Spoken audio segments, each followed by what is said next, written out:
Hello and welcome to Draft Day. My name is John Fleming. I am one of the hosts of Draft Day. I am joined by, well, you know what? I'm joined by another host of Draft Day, Jason Bradshaw. Jason, how are you? That's me. I'm fantastic, John. How are you doing today? I'm doing pretty well. I was going to offer as a warning before we started that my area just finished being under a severe thunderstorm warning, and my dog barks at everything anyway.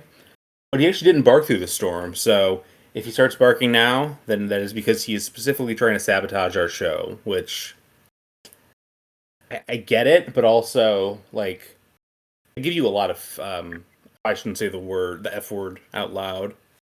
Not that F word, but the one that would Well, make I him know. very excited.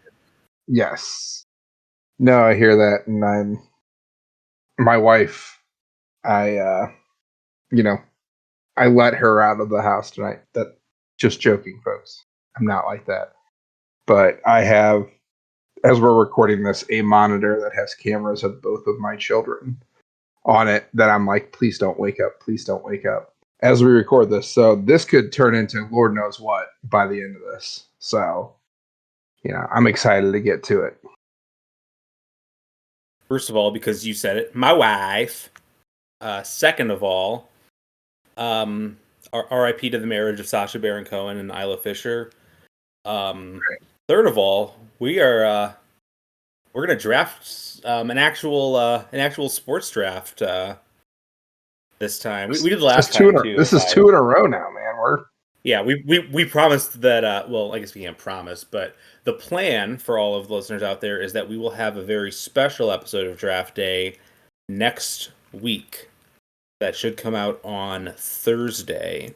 Next Thursday is actually the NFL draft, which will be the second draft that has happened during the history of draft day of like any sport that anyone follows. WNBA draft was on Monday, and I believe I saw that it was the highest rated one ever. I would certainly expect that it was just based on Caitlin Clark mania, but Yeah, I mean, regardless, that did. Should we redraft that one? Should we redraft the draft that happened 3 days ago? to be fair, it's by far probably the WNBA draft that I've heard of the most players in, just That's because fair. I, would at least occasionally watch some of the women's tournament. The bigger names are, pretty well known, you know, within just, I think that media outlets do a better job, especially kind of ESPN, of making maybe these athletes known than they were before. Yeah, and Um, it turns out that when you position players as stars, people like to watch. Who could have seen that coming? uh, you know, Not me, but unfortunately, then of course the next day, half the article like headings I saw was like Victor Wembanyama's contract, which most of them just say Wemby, and I'm just like, come on guys, quit being cowards and put his full name. Well, it's not even Giannis, where it's like a hard name to spell. It pretty much is spelled the way it sounds. Yeah, it's Like they're cowards, Wembanyama. but Okay. it's I'm not we're not here to have a debate about the merits of female athletes being paid versus male athletes. I think a lot of that just boils down to where the money is, and hopefully this can be it. So maybe they're maybe this highest rated college tournament turns into higher rated WNBA ratings, which it's also a short season. Like you don't have to be invested for that long in the WNBA. Yeah, It's only that's it's part of like it too. 40 some odd games, I think. Which is Yeah. unfortunate for them because then that's why like half of them and the other half of the year are playing in European leagues or overseas or women's basketball leagues. But maybe Yeah. we get to a point where it could be a sustained thing. I will say that my primary take regarding women's basketball pay is that if I'm going to vouch for women's basketball players to get paid more, which I think is a completely noble cause, probably not going to focus that much on the woman that just got the eight-figure shoe contract. She's going to be fine. It's the other Yeah. ones that are Well, it's like that she are was going making to be more in NIL. wildly. Yeah, she was making more in NIL in college than she is on her entry Oh, level she's WNBA contract. I mean, yeah. I'm they're honestly, and we're going so off on a tangent for an episode that's not even about basketball, but yeah, like but It's fine. Caitlin Clark probably, like, forget that Caitlin Clark's the most famous women's basketball player in the world. I don't think there's any question about that. Like, where does she rank in terms of just basketball players as a whole? Like, I don't think she's more famous than LeBron, but there probably aren't that many that are ahead of her, like in the grand scheme of things. I'd say conservatively, I mean, you could probably put her in top 10, I would say. I mean, like, Curry's Like, probably still more popular. Durant, or more well-known, Durant. But the problem is, too, though, a lot of the international stardom does come from places where women's athletic stuff doesn't necessarily... if we're just saying popular in terms of the United States, she's definitely up there. I don't know what her international appeal is, to be completely fair. But so, like, the people that are probably going to be the top, like, several in MVP voting in the NBA, it's probably going to be like Nikola Jokic, Shai Gilgeous-Alexander, like Luka Doncic. I would be more confident that my mom's heard of Caitlin Clark than has heard of any of them. And granted, Caitlin Clark's American, and that's something that the other three are not. The other three can't. Still. Yeah. Shai is Canadian, is that right? Yeah, he is, yes. But did play a year of college in the States. And if I'll never forget, in a crucial moment of a Kentucky-Mizzou basketball game, was denied by Jeremiah Tillman. So... Well, Mizzou basketball is certainly having a great week, so let's keep that train going. Luckily, we don't have to think about Mizzou basketball or about how the most famous player in Mizzou basketball history is suddenly John Tay Porter somehow. Hey, we can put him right next to Paige for the Paige Sports Arena. Oh, God. I mean, to be fair, Mizzou basketball did land a pretty decent... I think it's transfer this week or late last week. So I have faith in old Dennis, but it's great. Yeah, that's I mean, in my neck of the woods, it's Konzo Part 2 down in my neck of the woods, baby. So he just landed his first transfer from Murray State. He offered him when he was at Mizzou. I'm like, that's kind of crazy. That guy still has eligibility, but I guess it really hasn't been that long. So we'll see if Slew gets Cream, as they call him. Cream Abdul-Jabbar. I mean, on paper, good hire for Slew. I'll say that much. I mean, fantastic hire, yeah. A guy who, I believe the reason that two players from our alma mater were actually on that team this past year is because I think Truman's old head coach is on his staff, if I'm not mistaken. Oh, I did not know that. Yeah, but there's two players. Shout outs to Mason Miller and Cade McKnight, former Truman State players that are on Indiana State. So yeah, Mason Miller just got the save yesterday against the Cardinals in Oakland. Spelled differently, but yeah. I somehow wanted to transition it back to baseball. Since, but anyway, tangent's over. No game this week. We had to have a tangent. So yeah, that's true. All right, we are looking at the 1996 Major League Baseball draft. You may be asking why we're doing this draft. I'm saying that specifically to Jason, and I don't blame you for thinking that. This is not a terrible draft. There are some good players in it, but the reason that we're doing 1996 is this is the highest the St. Louis Cardinals have ever drafted. We did the highest that the St. Louis Blues have ever drafted, 2006 NHL. 1996 is the highest that the Cardinals have ever drafted. They drafted college relief pitcher Braden Looper, which, look, he's not the worst number 3 draft pick ever, but yeah. Yeah, I mean, it's a guy, though, but when you think of Braden Looper, like, yes, he pitched for the Cardinals a lot later in his career. He did. The primary actual benefit that he served for the Cardinals was he was the primary piece in the Edgar Renteria trade, and Edgar Renteria is a guy who's on the Cardinals Hall of Fame ballot this year. So, they worked in that regard. Guy who, multiple-time World Series champ. None of them in St. Louis, if I'm not mistaken. But couple of big He is hits in a World Series game clinchers. World Series walk-off and a World Series MVP, and neither team is the team that he spent the most time on or had the most individual success with. It's when you like, underwhelmingly like good. He also never talked to the media.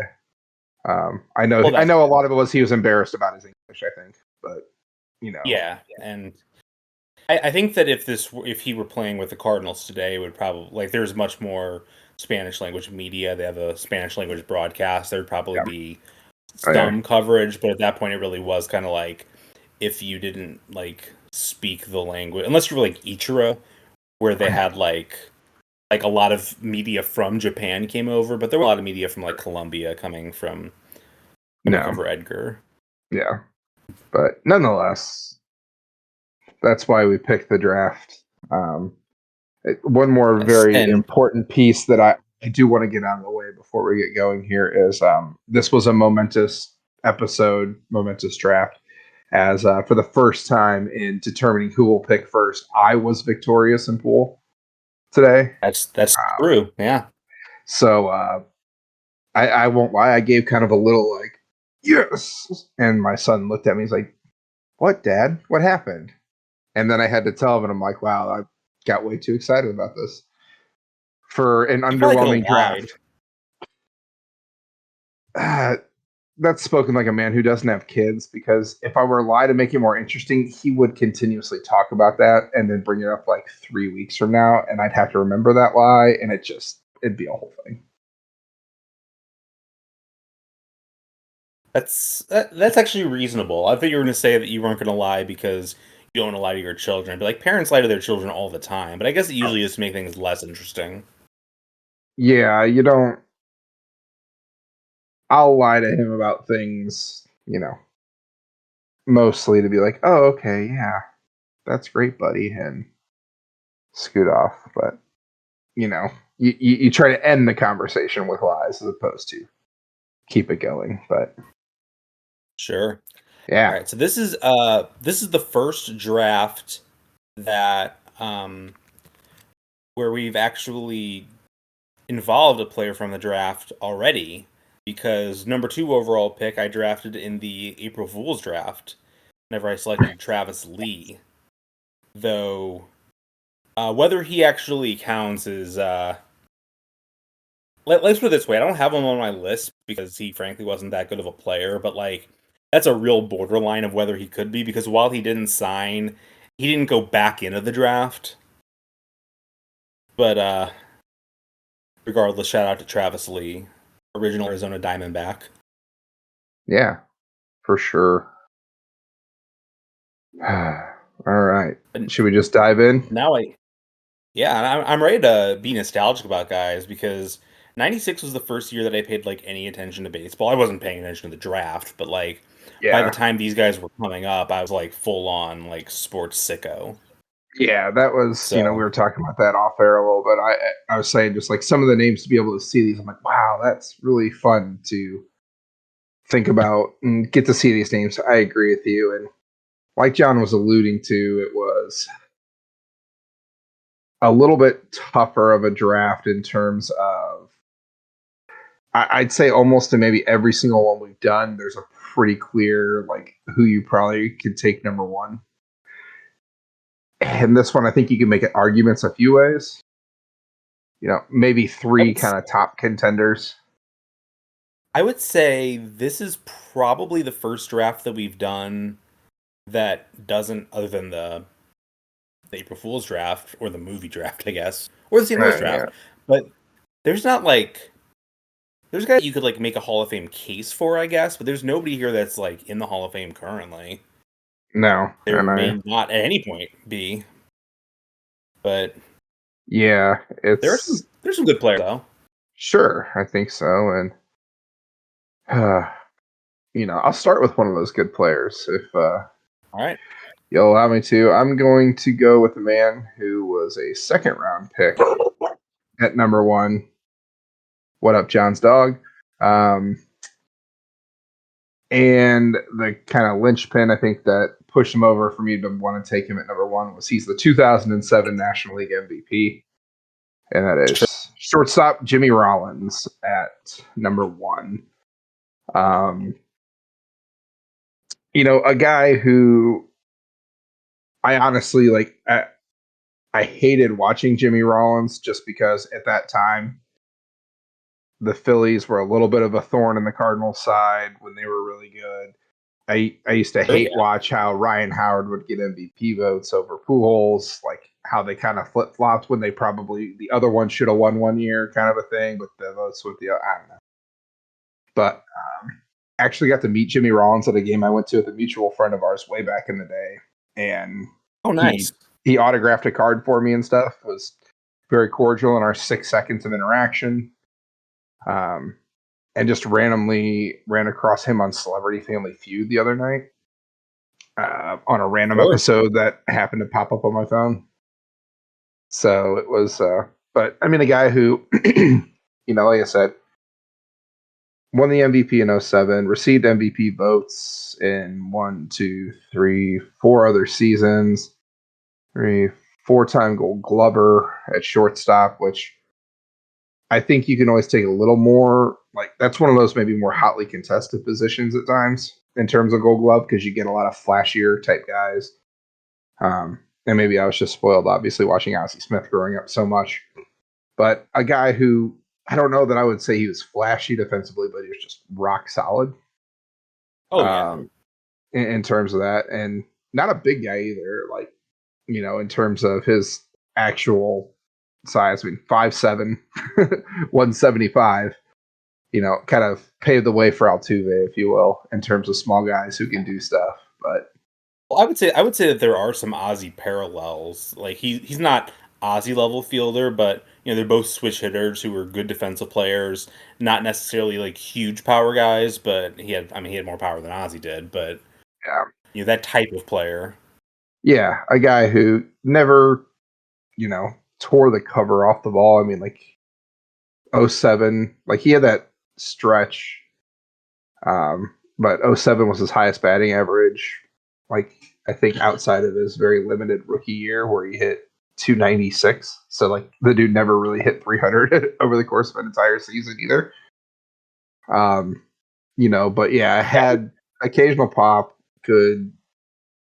Let's say I lost a head. Stole 470 bases in his career. I mean, had 41 steals in that MVP season as well, and then 47 the next year. So like, he definitely like had a bell curve, but when he was at the top of it, kind of in that 05 to 08, he was as good as anybody in baseball at shortstop, at least. And I think in this draft, you kind of have to look at the guys. It's like, well, if I can get kind of the 4-year, 5-year peak of Jimmy Rollins over these other guys, like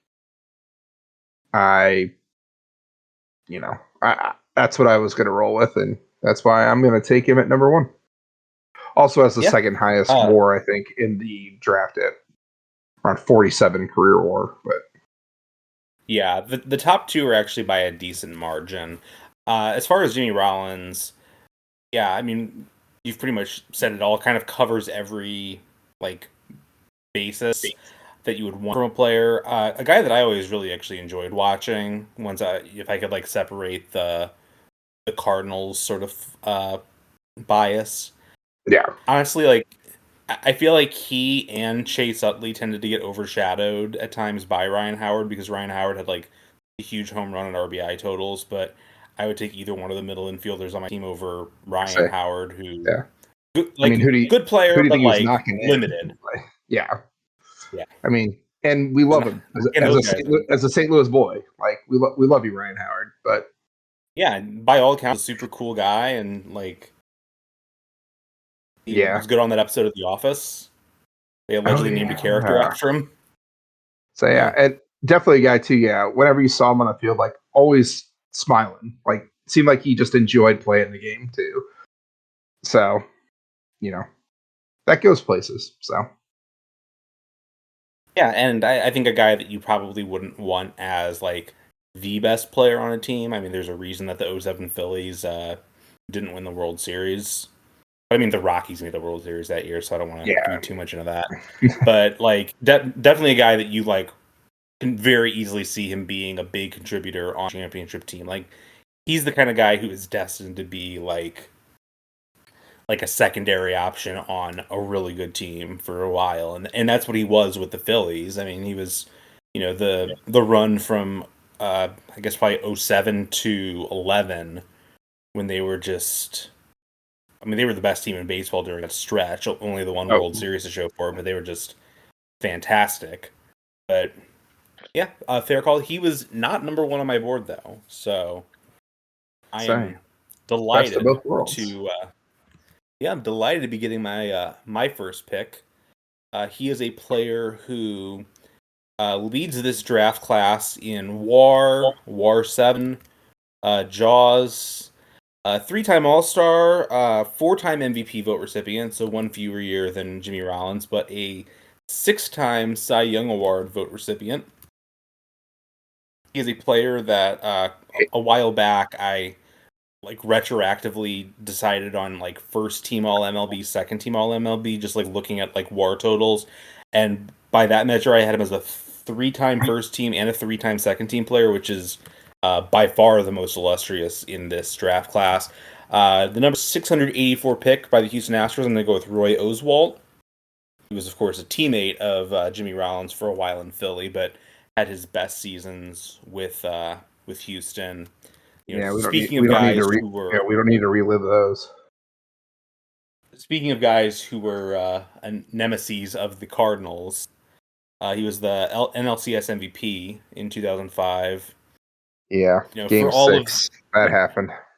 Yeah, for all of the nostalgia there is about the Albert Pujols home run off Brad Lidge in Game 5 of that series, and rightfully so. Like, it was a really amazing home run and took them from losing to winning an elimination game. Hard to argue against that, but like, Roy Oswalt was not going to be overcome by the sentiment. He was not going to be overcome by the fact that it was the final game at that particular stadium, and just generally speaking, was a really good power pitcher for quite a while. And there were years where the Astros had, arguably bigger names with Roger Clemens and Andy Pettitte, but he was, as good as those guys were, even during that stretch. He was drafted out of Holmes Community College in Ridgeland, Mississippi.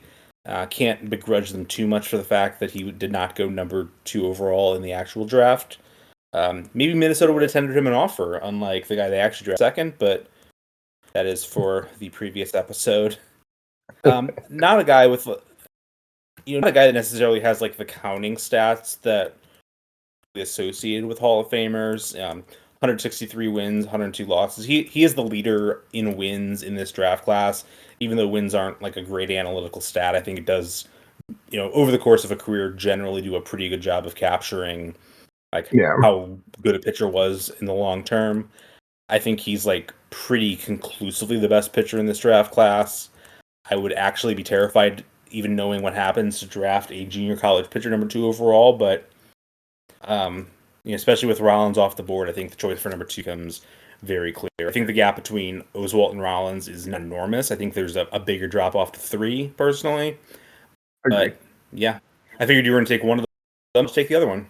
Yeah, I mean, I think that's sort of where I landed in the sense of had I lost or not. It was, I think these were the clear top 2 guys, and until researching this, I just, I didn't realize more like just.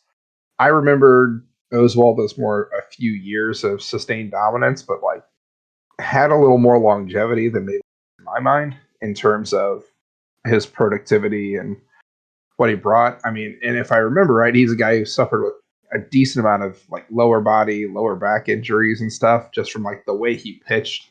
Again, another guy who was not overly big in terms of a pitcher. So he just had used it a lot of leg kind of pushing off the mound a lot, almost throwing his entire body weight off that push to generate more power than maybe a guy who's 6'8", throwing 100 miles an hour nowadays or something. 6'8" might be exaggerating a little bit, but you get what I'm saying. But yeah, I mean, he a was guy into his time with the Phillies, like he was Like, I think he got overlooked with that Phillies team because, like, take the 2011 team. They had 3 pitchers that most seasons could credibly win Cy Young awards, and Roy Oswalt wasn't quite there, but he was still really good. And they still lost in the division series. Including Roy Oswalt losing his game. But, yeah. And shout out Skip Schumacher, who was talked about on a prior episode, and my love for him for having, I think was it the RBI in that game? On the second batter of the game? Or was that he was the in leadoff? Game 5. Or Game 5 was Halladay. Game 4 was the Oswalt game. Yeah, Game 4 was the Oswalt game. Well, but then, that was David Freeze's first of several coming out parties at postseason. Was in Game 4. That was the glimpse of things to come in 4, and then 5 was first 2 batters produced the only run in the game, and then it was pitcher's duel, and the aforementioned Ryan Howard, unfortunately, tearing his Achilles on the final pitch of the game as he couldn't make it to first base. But yeah, between him and Howe, not necessarily a game where all of the where everything's happy looking back on it, but yeah, definitely not. But yeah, pretty Oswald guy. Yeah, good game, and was the game featured in full length on the 2011 Cardinals World Series Champions DVD or Blu-ray, which I probably own. So yeah, yeah. I mean, not much else. I mean, those all like you said. I think by far, like you said, the best pitcher in this draft. I don't think it's close.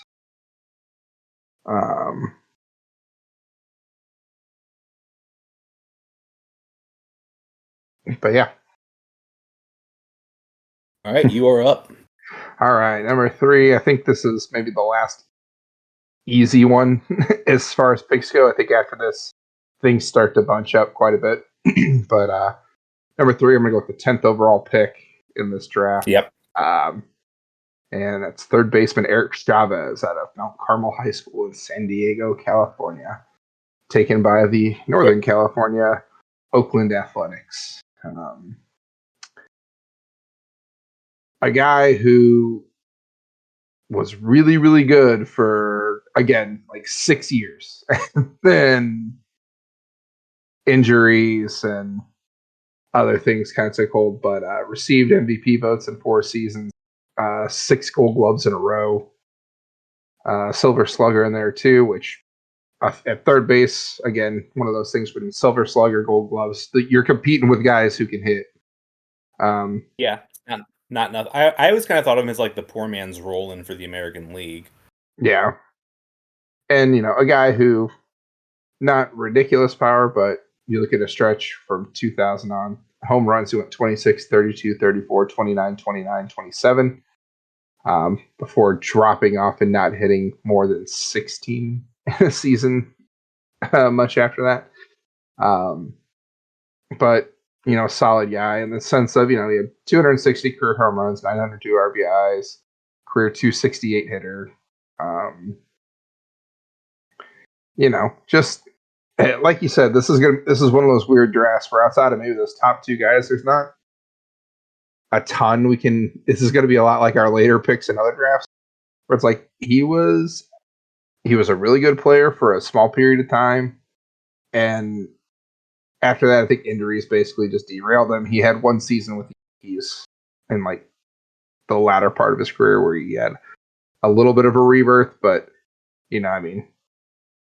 from his games appeared in starting in 2008, 23, 8, 33, 58, then 113, 80, and 44. So a guy just couldn't stay healthy. He could be an interesting case and could have been a clear number 1 had he stayed healthy. I think you could definitely make the argument for it. But also, though he was doing well, that's when Oakland actually was investing in their team. And, you like me have seen the movie Moneyball tons of times. To an extent. Yeah. I mean, one of the big principles of Moneyball was they weren't spending that much. Right. But they were at least a competitive team, though. Yes.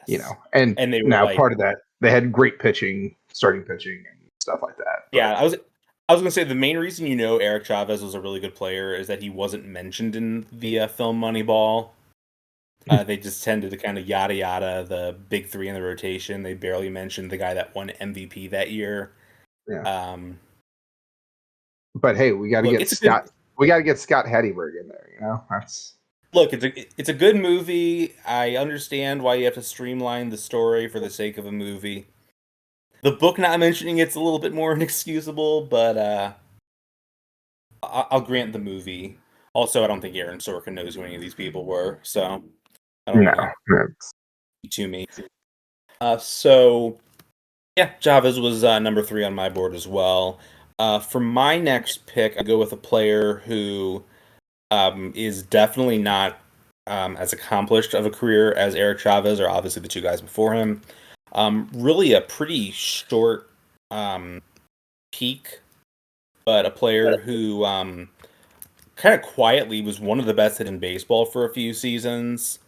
He received MVP votes 3 times because he was absolutely crushing the ball, even though he basically never played the field, or at least rarely played the field. He was primarily a designated hitter. Travis Hafner, who was the I love this dude. 923rd overall pick. I loved watching Yeah, this dude in Cleveland when he was mashing balls as a DH.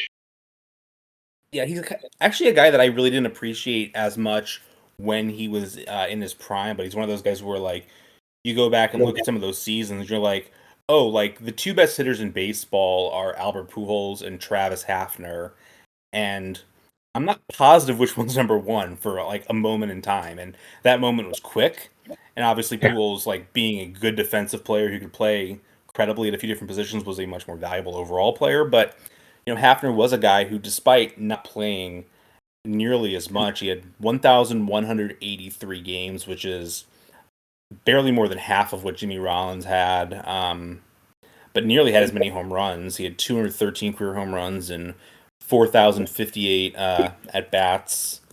A player who had a career 874 OPS, which is, like, by a decent margin the best of these guys that had meaningful playing time in the majors in their career.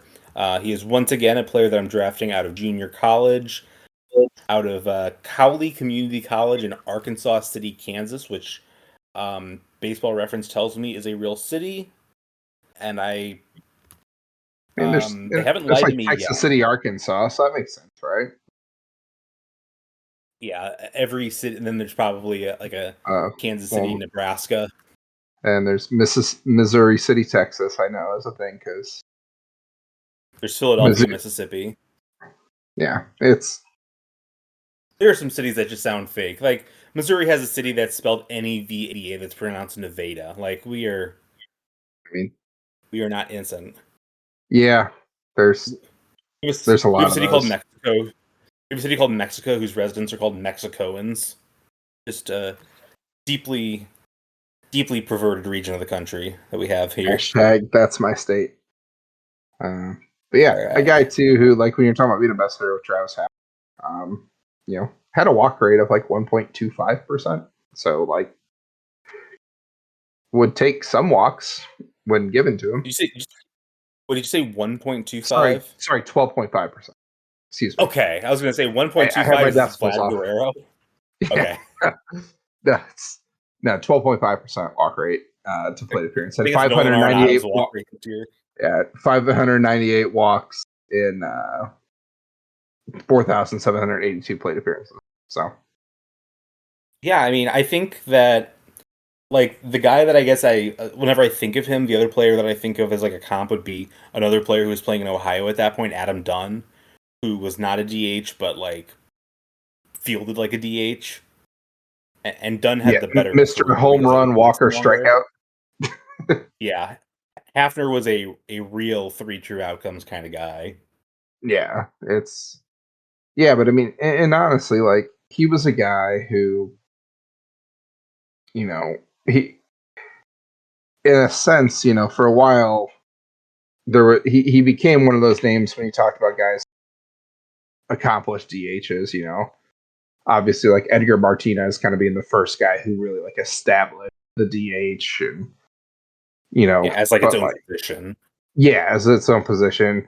Because even guys like, I know, like, Frank Thomas And I think even Jim Tomei became DHs later in their career, but they played the field. Ortiz maybe he played the field a little bit, I think, before he. Yeah, he was like ostensibly a first baseman, but Yeah. But yeah, I mean, he's a good player, and I'm a little sad because he was number 4 on my board as well. I was hoping he may jump. Yeah, I think that I think that from this point, it becomes a lot more variable from this point forward as far as the boards. I think that the top 2 were easy. I think number 3 was easy. I think number 4 was maybe not as easy because, like I said, not as much longevity. So, career WAR doesn't necessarily speak to like superstardom. There is a player left on the board who had a higher career JAWS rating, but ultimately, I kind of prefer peak if I can get it. So, yeah, I mean, I think we've probably shown that. I mean, it obviously impacted overall WAR, but all these guys have sort of been peak, I think, at this point in terms of kind of what they wanted. Of course, I say all that. Now I'm going to go with my next pick and maybe go more to the kind of career stat. Haven't taken a picture yet, so let's have a little fun taking a picture. I'll take guy who went number 688, so 4 picks after Roy Oswalt in the draft out of Fresno City College. And I'll take Ted Lilly at number 5. Fresno City College sounds like a video game couldn't get the license for Fresno State, to be honest with you, but I'll accept your choice. Yeah, you're not wrong, but is there anything like a 2-time All-Star for Ted Lilly? But other than that, is there anything remarkable about Ted Lilly? He was honestly one of the least remarkable pitchers I can imagine, and I only kind of do that derogatorily because he was pretty good, but like he did not look like he would be he looked like a third starter, which is kind of what he was. Which, to be fair, when you look at the multitude of, there was 96 rounds in this draft or something Yeah, the baseball draft used to be psychotic. You could argue that it's too long now, but it is so much more pared down than it used under to be. control but Lilly, a guy, a career 4.14 ERA, not going to blow you away, but I guess if anything, he gets the longevity and started 331 games. It's not the 4.14, to be fair, did come in what was very much a power hitter's era, juice ball era, if you will, and juice other things era. Well, a guy who's and he was we talked about Oswalt, the power pitch kind of. Ted Lilly's the exact opposite. He was a left-handed finesse pitcher. But a guy who, if you want to make personal connections, a guy who at times, this is a shout out to my dad again on this episode, who was just convinced that if every single team just called up every soft tossing lefty they had and pitched them against the Cardinals would never win a game. Well, here's the thing. Every fan of every team believes that.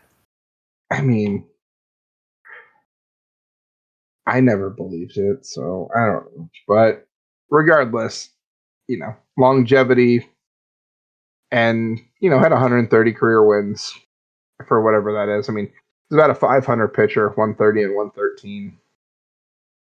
535 career win percentage. And, just probably in my estimation, you can make arguments either way. I'd say second or third best pitcher. I think there's another pitcher you can maybe make the argument Philly on. That I'm sure we'll get to. But this was just we've had a lot of peak guys. So I'm like, let's take a guy who he didn't really have any peaks and valleys. He had a few better years, but he was a guy who, especially once established, you kind of knew what you were getting from him. So probably spent more time than needed to on that, but that's where I'm at. Yeah, I mean, I get it, and like he was on some like Cubs and Dodgers teams that were like pretty good, and he was like a pretty serviceable pitcher, and Mhm. like those guys signed like 9-figure contracts at this point. It's not like those guys don't grow on trees. Like I think that Right. there is a tendency sometimes to view players to basically treat average players like they're utterly replaceable, and they're just not. Like being an average major league player is not something that teams have an unlimited capacity towards. So if they were, there would be like 20 players in baseball making a ton of money and nobody else making anything. All right. So Yeah. for my number 6 pick, I'm going to go with a player who was a first round pick, but doesn't feel like he should have been a first round pick because his peak came way later. I abandoned my previous baseball draft strategy of going for guys who were good early, clearly, because I'm going to go with Rangers draft pick, number 18 overall, R.A. Dickey. The picture I was alluding Speaking of, to. yeah, speaking of soft toss guys, how about a guy who was a knuckleballer in uh, well into the 2010s? A guy who literally doesn't have a UCL in his pitching arm, which is incredibly weird. Um, a guy who probably most famous for his 2012 season with the Mets, Yeah. where he won the Cy Young Award. As far as I'm concerned, deserved the Cy Young Award, even if his strikeout rate was like not Cy Young level. I mean, he also wasn't walking a lot of guys. Like he was a generally very good player during that season. They ended up getting way more than they reasonably should have in a trade. They ended up getting like Travis d'Arnaud, and there's another player that I'm blanking on who it was from Toronto, but good on them for that. But just a guy who, even outside of that one season, which is going to be the thing that he goes down in history for, which was like clearly his best season, had some other good seasons in there as well. He was a pretty solid pitcher with Toronto. Career record was just 2 games over 500, but he also had kind of a crummy start with some crummy teams. Kind of built that up a little bit more towards the end of his career, and yeah, just also a pretty fun player during his time as well. And I think part of that was just kind of you get a certain amount of humility when you reach your like major league career peak. 16 years after you got drafted out of college, but yeah, just a pretty cool guy. I have always wished that there were more knuckleballers ever since I started playing Tecmo Super Baseball as a young kid, and eventually my dad and I had to create a rule we were no longer allowed to use knuckleballers because like suddenly Juan Guzman was like the best player in the game because he would just like throw a knuckleball and like we had no idea what to do with it. Video game knuckleballs are insane. It is Yeah. impossible. Yeah, and I had a guy I knew growing up who was working on becoming a knuckleballer, and literally took me, a guy who had no, like I'd played little league, but like didn't play high school or anything, and I was able, like when he threw bad ones, like I could rope him, but like if there was one that moved like even a little bit, like in real life, it's a weird thing when you're used to just seeing rotation on a ball and being able to read it, and then you just get nothing. So It's a little bit like a triple option in football, which is if it's being executed correctly, it is completely impossible to stop. It's just the whole executing it correctly and not like dying in the process. That's the difficult part. yeah, 100%. All right, number 7 overall All pick right. is up. All right, the number 7 overall pick. And you know what? Why not? We're going to stay on this pitcher run, I think, next. And more so just because I want to talk about this Cardinals legend. I'm going to go and take the number 155 overall pick out of an area close to where a lot of my wife's family is, Broken Arrow High School in Broken Arrow, Oklahoma. And that is Cardinals legend Brad Penny. Um, Again, I think I'm looking maybe a little bit more possibly peak here. I mean, a guy who he only received Cy Young votes one time, but he finished third in that season. Yeah.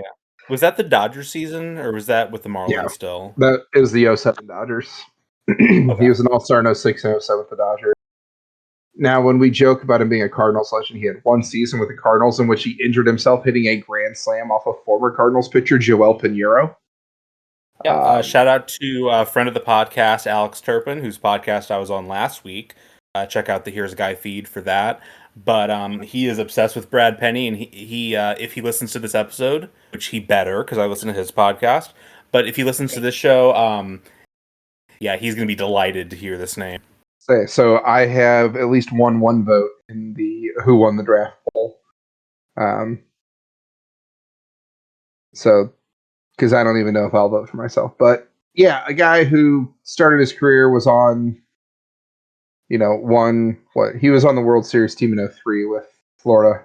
Yep. Obviously, then moved to the Dodgers. Then I think had a year in Boston. Had 1 year stints there, like Boston, San Francisco, St. Louis, Detroit, and again with San Francisco. Not a lot of longevity after that injury. I think it was an oblique injury, if I remember right, that he suffered with the Cardinals. That sounds right. When you turn on that ball and hit it towards Big Mac Land, man, that kind of stuff happens, But other than that, you could easily make the case to take a couple other guys ahead of him, probably. But I'll always have I remember as a kid, I used to love getting on the MLB or Cardinals websites to watch highlights. And even though the aftermath of it, I watched the crap out of that Brad Penny home run highlight. I say as a kid, I guess I was 20 years old. I would have been in college when it happened. But I already knew you at that point in my life. But that's true. It's it is what it is. But yeah, I mean, a guy who, if you want some basic stats, 121 wins, had a career ERA of 4.29. Started 319 games, pitched in 349. Other than that, pretty unremarkable. But anybody who has the ability and they pitch in 14 different years in the MLB starting pitcher, pretty good. Yeah, I mean, it's better than 99.9% that were taken and signed in this draft, probably. So. Yeah, he was the highest player left on my board, so I agree with the choice. I would say of the remaining starting pitchers at this point is definitely the one that I have had the most mental memory of having sort of exceptionalism in his career, which is not nothing. And he was along with guys like Josh Beckett, AJ Burnett, with that Florida team that won the World Series. He was I don't know if I want to quite say he was a star. I feel maybe you could say Beckett and Dontrell Willis were the star players, but he was a solid pitcher and was a legitimate part of their their postseason. That starting rotation depth was kind of freaky good too. To be your third or fourth guy on that team and he was, he may have been the best, fourth starting pitcher in the league at that point. Definitely I'm trying to remember the order. I'm trying to remember the order of that year because I can't remember if they still had Carl Pavano at that point. They had Mark Redman, who had a really good year. They just had a lot of just good pitchers, and Dontrell Willis was the guy that seemed like he was going to be the next Nolan Ryan or whatever. And obviously not had that sustained success, but was extremely fun to watch and was quite good for a moment. Yeah. But yeah, I will not be the one to dispute that pick. I don't know who will be, but if you'd like to, it's it's a free country. You can do as you wish. Come at me. I can take it. So, number 8 pick, I'm going to go with another Cardinals legend. I'm going to go with a man who appeared in the greatest baseball game I've ever seen, Game 6 of the 2011 World Series, as a guy that placed the best/worst bunt I've ever seen. Also pitched a little bit. I'm gonna go with Kyle Loesch. Yeah, honestly, a pretty similar career shape to that of Brad Penny. I guess the one difference would be that Brad Penny was a 2-time All-Star, that he was a Cy Young finalist. Kyle Loesch did get Cy Young votes one time, but I think he finished like 6th or so. It was in 2012, which was 7th, it appears. Yeah. Oh, okay. But yeah, nice. The Cardinals managed to get a first-round draft pick as a compensation for losing him to the Brewers. They drafted. I had to look it up, but they drafted Rob Kaminsky, who turned into Brandon Moss, who had moments. Mirandon Boss. Yeah, but yeah, Kyle Loesch, 147 career wins. Kind of was a classic reclamation project by Tony LaRussa and Dave Duncan in the late 2000s, where like he started off with the Twins and it really looked like he was going kind of nowhere fast, but ended up developing as obviously not as extreme as my previous pick R.A. Dickey, where in that he didn't throw a knuckleball, but like that type of pitcher in terms of like good control, not necessarily striking out a lot of guys, but he's getting a lot of ground balls and like especially if you have a good defense behind you, which Cardinals were kind of a mixed bag during his time as far as having, particularly strong defense behind them. They did have Ryan Theriot, which stopped for most of the 2011 season. But yeah, just a generally good player, good pitcher, and kind of in a little bit in that Ted Lilly mold where you wouldn't want him to be your number one starter, or honestly most of the time, other than maybe that 1 year, a number 2 starter. But if you have him as your 3rd or 4th starter during one of those good seasons, you can go deep. And like the 2011 Cardinals proved that he was their, depending on exactly how you rank him, probably like their 3rd or 4th starter by the time the postseason rolled around and won a World Series. So that's cool. Yeah, I mean, if you really sit and look at his 2012 line, his last year with St. Louis, like. I know we talk about wins last time here. He was 16-3 with a 2.86 ERA. Like, yeah, he was. He was really good in 2012. So I feel like that might be the last time that I've ever actually heard a pitcher's winning percentage referenced, because he just had so few losses. The pitcher win had obviously been criticized prior to that and has continued to be devalued since then. But the winning percentage is especially antiquated. But yeah, like you said, good ERA, wasn't striking out a ton of guys, but also wasn't walking guys, and that is extremely valuable. Yeah, and that was very much the Dave Duncan pitch to contact philosophy that we saw obviously made it work. And it was weird because then he even had a couple of decent seasons after that. His first couple in Milwaukee was decent, and then he fell off a cliff. Yes. He fell off a cliff, which he was pretty old at that point. To be fair, it wasn't like he terrible. Yeah, it was definitely a late series or a late career run there. Like you said, the rejuvenation. All right, moving on. Next one, I'm gonna go.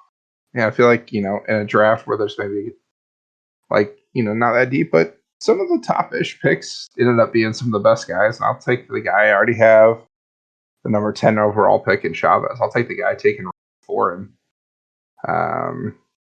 He was drafted at number 9 by the aforementioned Marlins, who we've talked about these times, and that is Mark Kotsay. Yeah, Oakland Athletics manager Mark Kotsay. Congrats on your one defeat of the Cardinals here recently, and enjoy Vegas. Yeah, I'm sure he'll be around when they get to Vegas for sure. Yeah, absolutely. But no, I mean, he might make it to Sacramento. He might. Yeah. But a guy who in Oakland, didn't finish high, but did receive MVP votes in 2004. Yeah. A dude who he was just a little bit of everything. Most of his WAR was not coming from his defense. Wasn't a terrible defender, had 2.7 career D WAR. But didn't have obscene power in 17 years. Only hit 127 homers. He did But play had quite a bit of a center, though, if I remember correctly. yeah, Right? yeah, Okay, I yeah. believe so. And a lot of 8 here. A guy who and I guess in terms of when you're thinking of where obviously he's playing center field, there's a lot of good defensive center fielders. So, to at least be average is probably still pretty good. But, a guy who I remember playing, I don't know, for whatever reason, instilled in my mind is maybe his stint with the Padres more than anything. Yeah, You know, and, understandable. and and he went to Oakland after that, but that was maybe a little bit after, or at the tail end of when Oakland was maybe kind of trying to peak and stuff. I don't know, or I can't remember if he's in Moneyball or not, but it's been a while since. I assure you he was not mentioned in Moneyball because he was a highly drafted player. That's actually a good point. But yeah, a guy who just solid, like solid long career. Played 17 years. That's why he maybe creeps up the WAR maybe more than some of these other guys. But I think longevity though at this stage is something to say. If you can put in over 1,900 career MLB games, like all right, you did something right. That'll do. Yeah. Yeah. Number 9 overall pick in the actual draft. Number 9 overall pick in the redraft. Applaud him for his existence, I guess you could say. Yeah. Why not? Looks like Jason has been handed something, and I'm really trying to see what this is.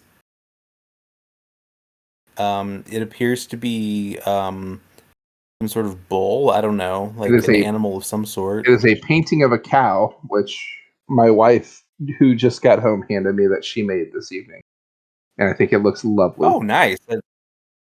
Yeah, I was gonna guess that she bought it from a store or something, but yeah. Right.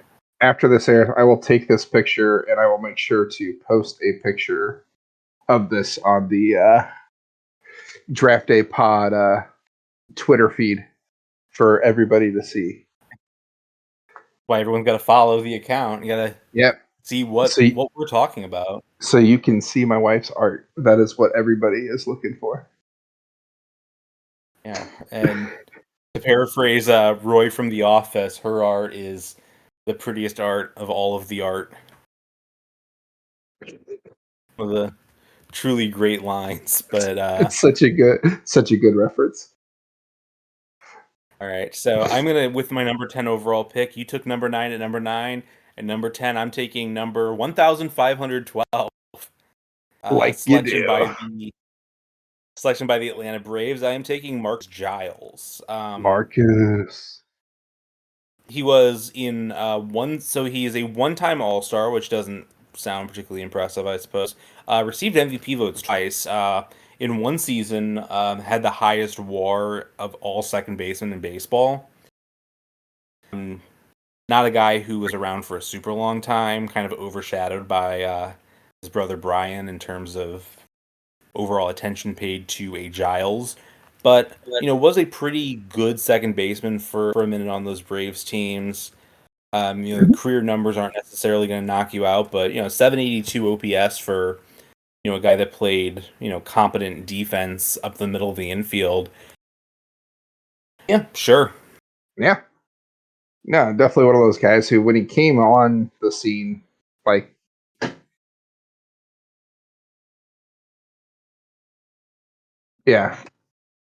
came on the scene and was a little bit out of nowhere. To me, at least, in terms of who the heck is this guy? And was definitely really good. And after that, I was just kind of all right, that's fun. And then it was just a guy who, from what I remember too, like you said, not a guy who he was a tough at bat, like one of those tough out guys. Wasn't. Which, if you had a guy who could battle as a second baseman, that was good. But yeah, he was next on my list, and now I have to pivot. But it's all right. Yeah, there are probably comps to the other guy who was in the Braves middle infield at that time, Rafael Furcal, in terms of solid, Yeah, good defense, pretty good offense, like just kind of does the job. And yeah, I don't intend to have any particularly excited thoughts on numbers 11 through 20, but we are halfway through the draft, we are which halfway is through, which means we will start to be able to fly and have like 3-liners from here on out, I think. that's Um, right. the next guy I'm going to draft, frankly, I don't think ever had to become an MLB star to make tons of money because his board game empire was already making him so much money. I will Oh, take Milton Bradley with my next pick. A I dude think who, extremely normal guy. yes, I'm talking just on the field kind of thing here. Like he was fun to watch. He might kill Yeah, somebody at any given moment, but he was fun to and watch. he was a good player, but a dangerously psychotic man. Yeah, yeah. And this is just like at this point, I'm gonna have fun with the second half of the draft because frankly, there's not a ton of guys to get real passionate about here, if I'm being honest. But one of the few remaining guys who he does have one All Star and received MVP votes in the year. That was that year he was with Texas and just kind of you know came out of nowhere, hit the most home runs of his career. Um, but I don't know. He was fun. So and used to make all the board game jokes. And he was It's drafted true. number 40 overall by a team that no longer exists. So that's fine. Montreal Expos. It's true. Yeah, we've had a lot of references to the Oakland Athletics, so it feels appropriate to delve into some Montreal Expos lore. Yeah. All right. Is it a bad sign if my next pick I just had to look up on Baseball Reference how his last name is pronounced? That seems like not a good sign. So Uh, number 12 overall, I am selecting Justin Dukeshire.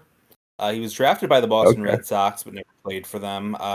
Best years came with the Oakland Athletics, primarily as a reliever.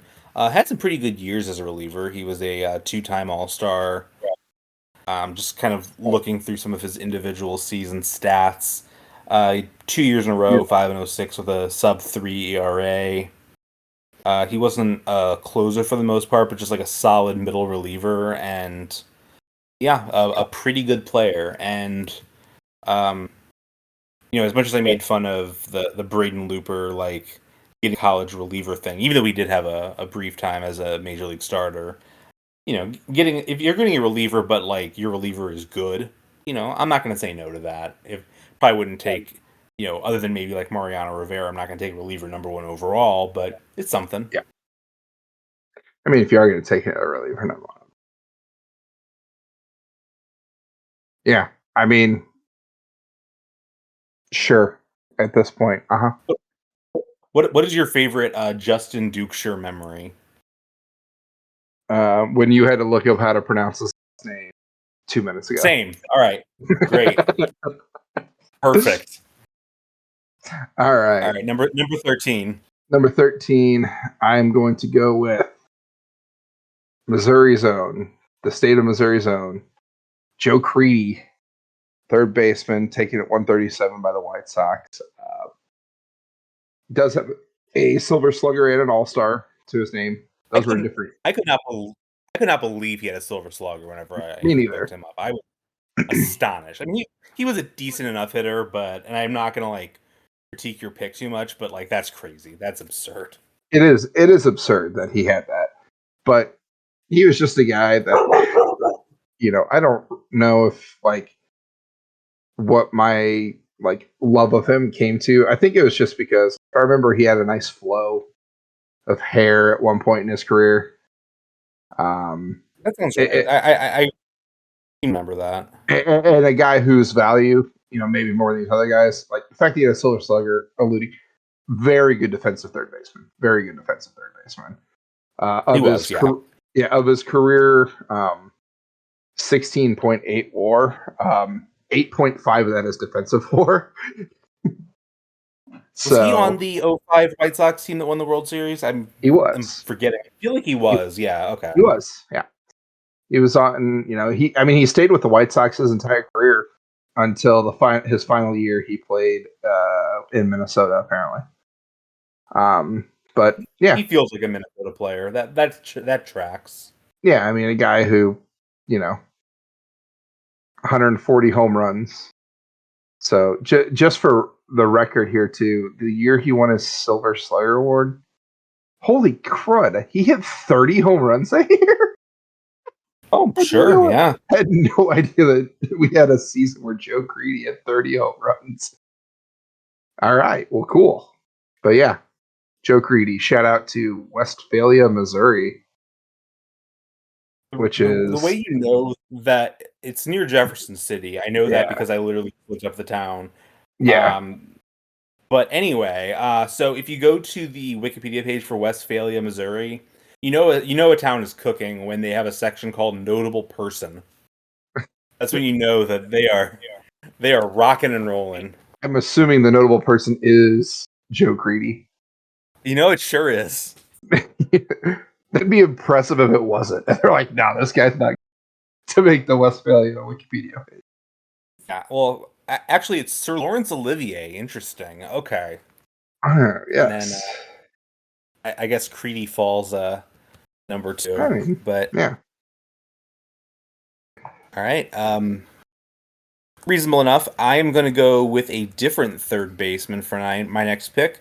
Number 189th overall pick. I'm going to go with the player who's number 6 by Jaws score in this draft, Casey Blake. He was drafted by the Blue Jays. I associate him primarily with the Twins. Was never an all-star, but just generally a pretty solid player.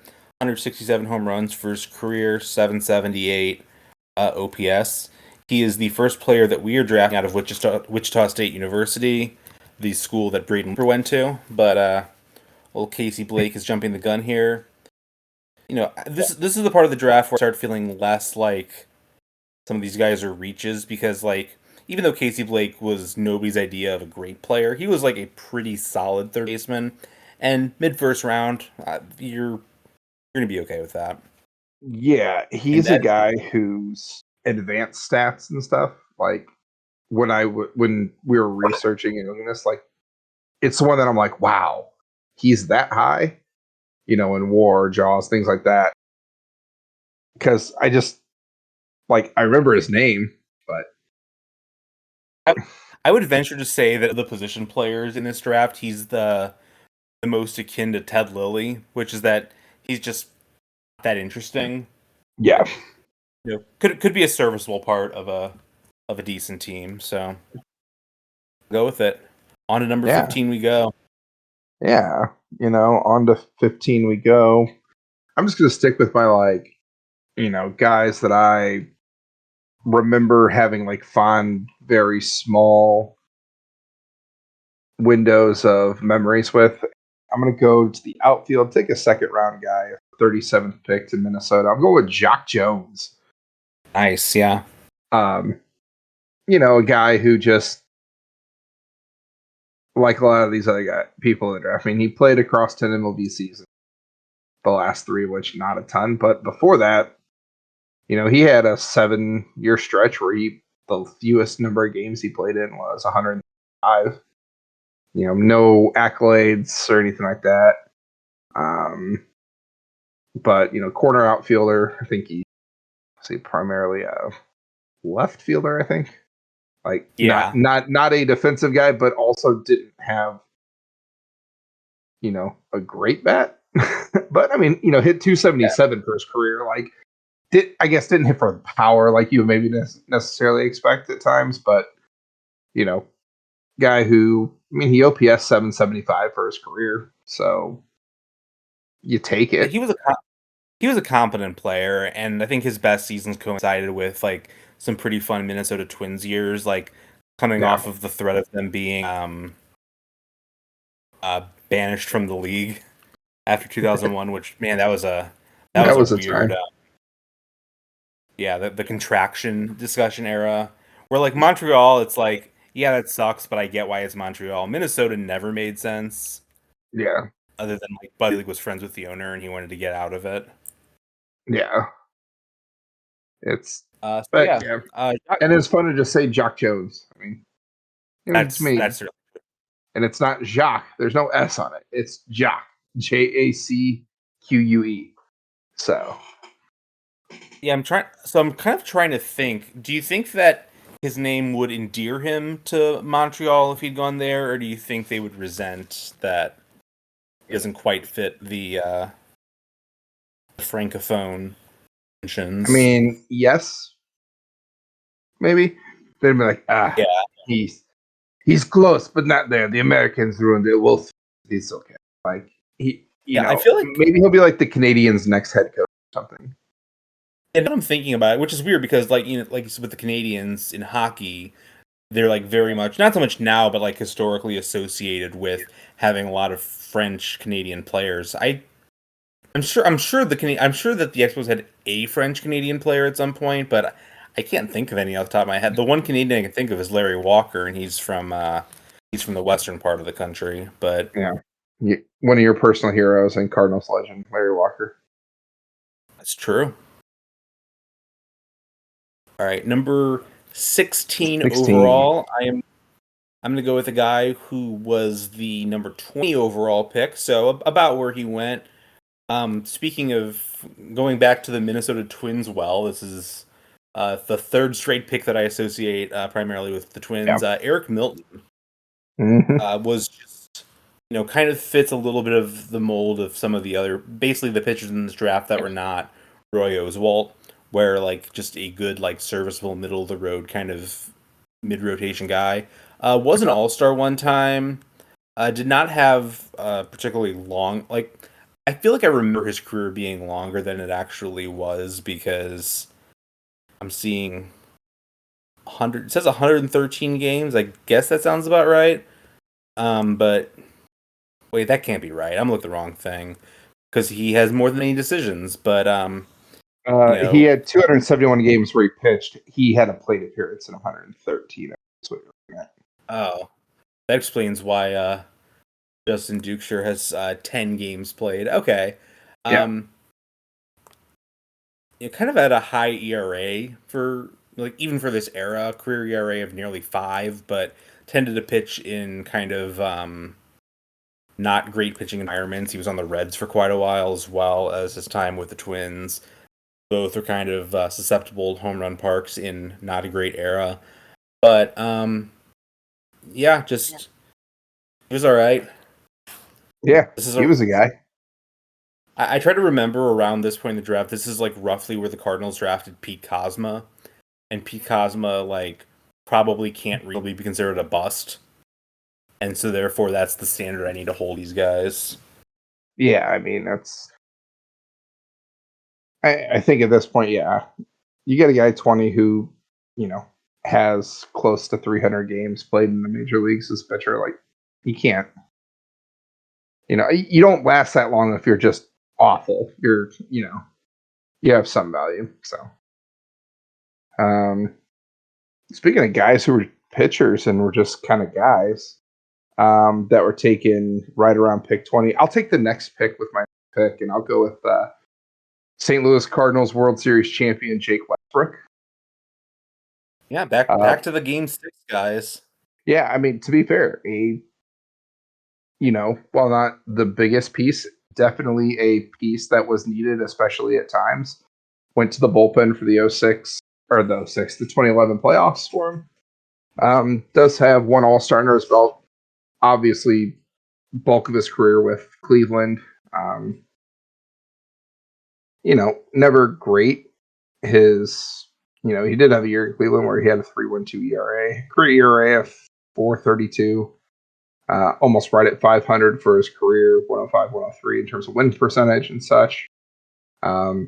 Just a guy, but if you want a World Series with the Cardinals, like you're gonna maybe try to find your way into this podcast. Like we haven't at all shielded how much we will shill for our guys, and like Westbrook was that. Like he was the fifth, fifth guy that we had.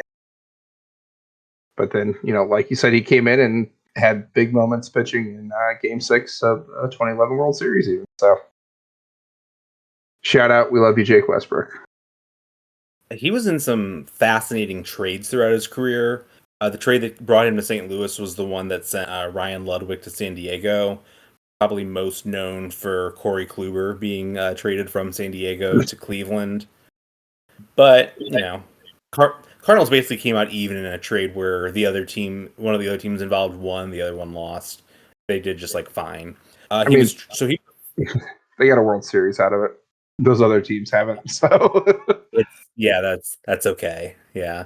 So he was drafted 21st overall, like you mentioned, by the Rockies. He was traded in 1997 to the Expos, along with two players I've never heard of, for Mike Lansing. I just want to remember the name Mike Lansing for a moment. A couple years later, he was traded along with two players to be named later for the late, great Hideki Rabu. I'm not sure if actually great, but he's late. Yeah. But one of the players to be named later was the aforementioned Ted Lilly.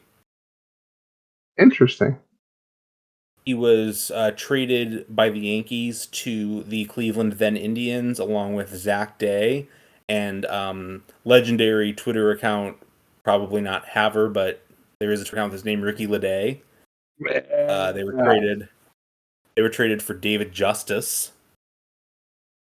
Yeah, I just thought those were some fun trades, so I figured I would some fun trades. Reference them. Shout out Jake Westbrook.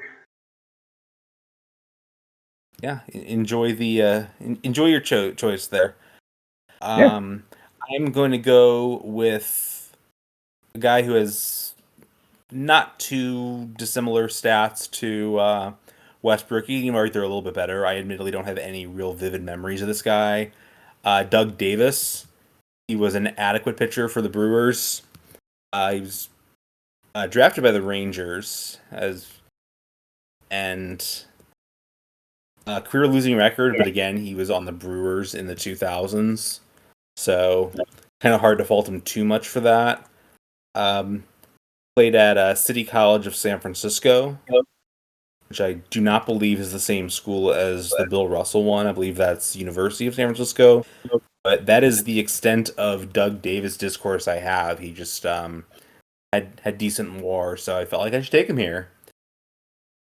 But all of my no selling aside, I mean, he was a major league pitcher for several years, and the 18th overall pick, you can do worse. My dog just yawned. I'm not sure if that picked up on the microphone, but I feel like it's worth noting. He did that right after I concluded talking about Doug Davis. You're getting trolled by your dog.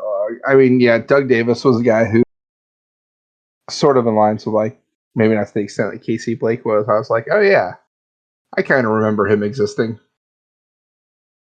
There's other guys that maybe were flashier that, or made the highlight reel more than I remember more than Doug Davis. But all right. Your final pick is up. My final pick. As much as I would love to go and take one of the remaining Cardinal legends on the board, I'm gonna give a shout out here to another little guy here, and I'll take the number 400 overall pick to Montreal, and I will take Jamie Carroll with my last pick.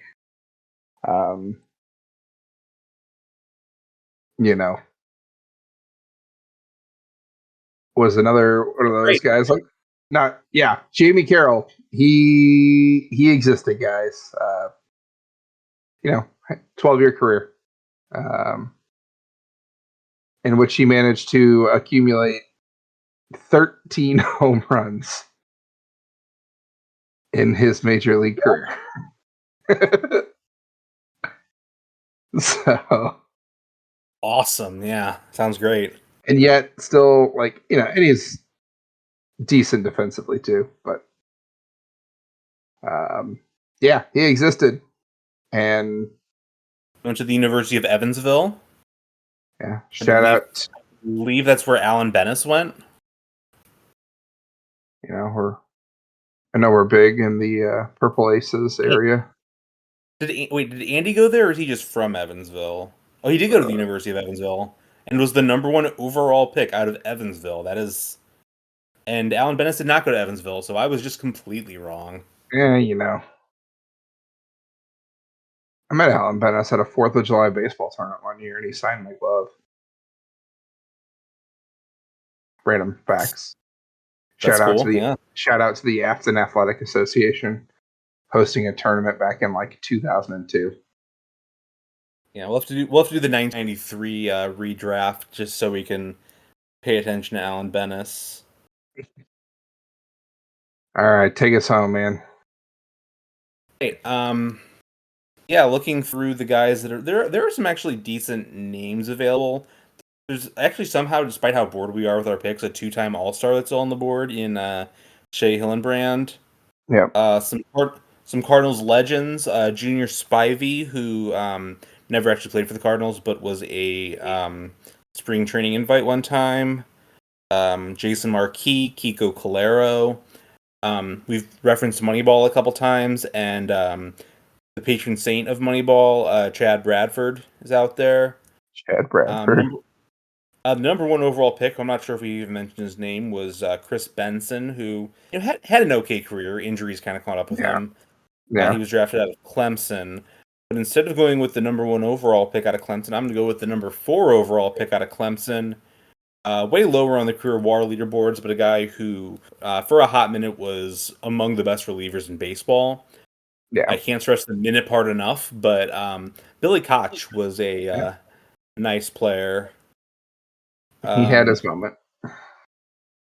Yeah, he was pretty good with the Blue Jays, pretty good with the A's. He inexplicably received MVP votes one year, which I do remember there being this prevailing idea for a while that you couldn't reasonably select a reliever for the Cy Young Award, which I think in most cases is probably fair, but then you could for the MVP award, which I don't quite follow. But yeah, Billy Koch was, better to burn out than fade away, as Kurt Cobain said, misquoting Neil Young. But yeah. So